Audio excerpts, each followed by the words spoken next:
your relationship status should be the least interesting thing about you. I know for me, when I was in my 20s, when I was single, I defined myself by the fact that I was single. But in reality, I was the only person doing that. I had so many things going for me. I was a great friend. I was a hard worker. I had this dream job, but none of that meant anything to me because in my mind, I wanted a boyfriend and I didn't have one. And I wish I could go back in time and shake myself and say, Ilana, like, you have this amazing life you've built for yourself. Soak up every second and the relationship will come when it's time. Welcome back. It is Love Week, and we are back with Kendra G, the host of Kendra G Singles, Ilana Dunn, the host of Modern Dating Podcast, Seeing Other People. We're also here with members of the Tam Fam sharing their journey. I went to the commercial break. Mia, you talked about being lifelong adulthood single. Yes. Mm-hmm. You're 41 at the time, and you posted that video expressing what you were feeling. Was that empowering at all? Yes, most definitely. I think it kind of helped me spread my thoughts and my messaging and not feel shame anymore. Because I think the empowering part was letting go of the shame that society had placed and I had placed on myself to be like, I have so much to offer. This is my life, and connecting with people is what has been so important to me. So here's the twist, ladies and gentlemen. So someone named Max slid in your DM. Yeah, he did. Max then said, quote, I figured I'd shoot my shot since I saw your video and I think you're really cute. Go Max. Yeah, Max. I would at least take a chance. So this is you replying to him.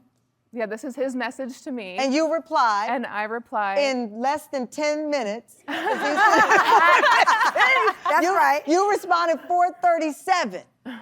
When you saw that, do you think that this was the result of putting yourself out there? I think at the time too, like I had started online dating and I had just wanted to do it differently, not so much desperate on like what I was trying to find a partner, but to kind of put myself in situations where I felt uncomfortable and was having fun.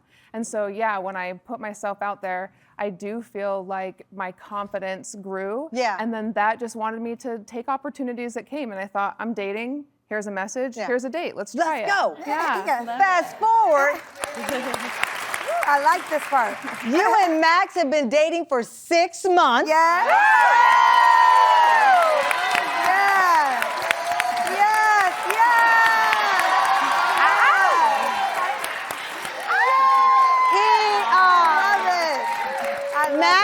Max is private. That's why I'm not saying, come on out, Max.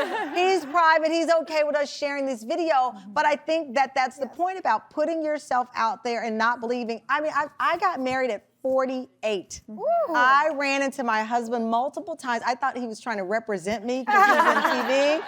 And one day I was in LA. I went out to the pool by myself. I'd had a pity party about something else. I walked to the pool and he walked over to me and asked me out for pizza. Wow. And I was like, he's a lot shorter than me. That's okay. Oh, girl, I get that. Yeah, I was You like, can still okay. eat pizza with him. And I went for pizza, and we moved in like 3 weeks later. Oh, I love it. I love it. I love it. But I share that story because I really had decided that I was going to change. And I know, I was like, pizza never was so good. Yes. And also, you know what? You were willing to date a man shorter than you, potentially. Yeah. A lot of women have height requirements. They're like, I don't want to settle. Well, right now, your man's invisible. Okay? Right. I think 5'9" is better than invisible, man. And Kendra, for me, I make the joke about him being shorter than me. What it was, though, and you went with defining. I was not defining myself as single. Right. I was not. I had lost my job. I had a lot of things that were tumult in my life at that time.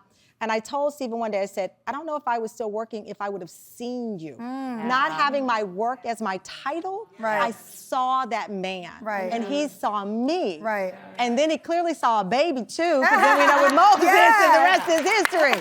Well, I had a similar experience where I got laid off from my job, and 2 months later is when I went on my first date with Jake, who's now my husband. And I went from defining myself by my career and my job to really focusing on me and what I want to do. Who are you as a person, not as, and that's why, you know, it gets tricky when we talk about like, what do you want? Money, this. It's like at some point you have to see you, and then you have to be able to see another human. Right. Because everything, looks go, money go, I've seen it all. Right. And it goes, but what stays is a moral compass in your heart. And it's a connection. It's like, a connection. Together, and that's what I feel like with Max and with that opportunity. Like, it is about the connection.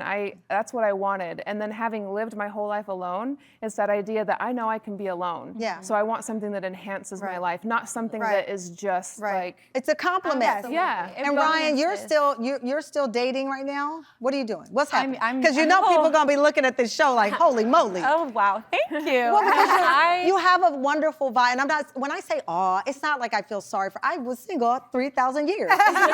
This is not a pity party. It's an understanding that as human beings, we like connections of friends, of intimate partners, of family. Connections matter. Yes, and that's been my most important thing. Like I have always been someone who believes like our connection is our connection and everything else is outside noise. Right.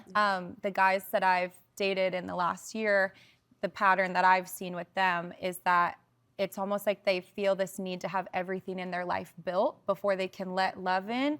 Whereas women, more generally, we are so like nurturing and we can see us like building a life together, at least for me. Where these women at? They don't call my show. They're not trying to work. So You better come struggled. Like the one that calls my show, like I love that Tamron was open to a pizza date. These girls like 5-star restaurant on day one before you get my first name. And that's the issue though, because you see how Tamron, who richer than all of us, child, you know, and very successful, was willing to go on a pizza date, and now she's married to the man of her dreams. So we need more Tamrons to understand that, listen, you can be a boss woman, but the things that matter more, don't make it so high just to date you. For sure. And I think two things can exist at once, right? Stop, Tamron, girl.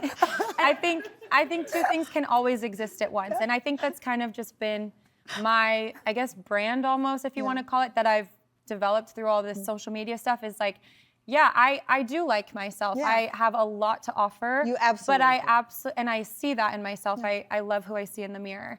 That wasn't always the case, but I do love who I see in the mirror. But I think while being grateful for all the things I do have, I still can be, lacking that love in my life and being sad about it. Both can be true. Right. You can be happy with who you are, but also want someone special in your life. Both can be true. Thank you. Ryan, I appreciate it. Mia, phenomenal.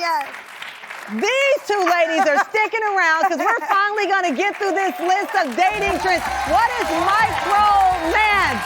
What is nano-ship? I don't know. We'll be right back after the break.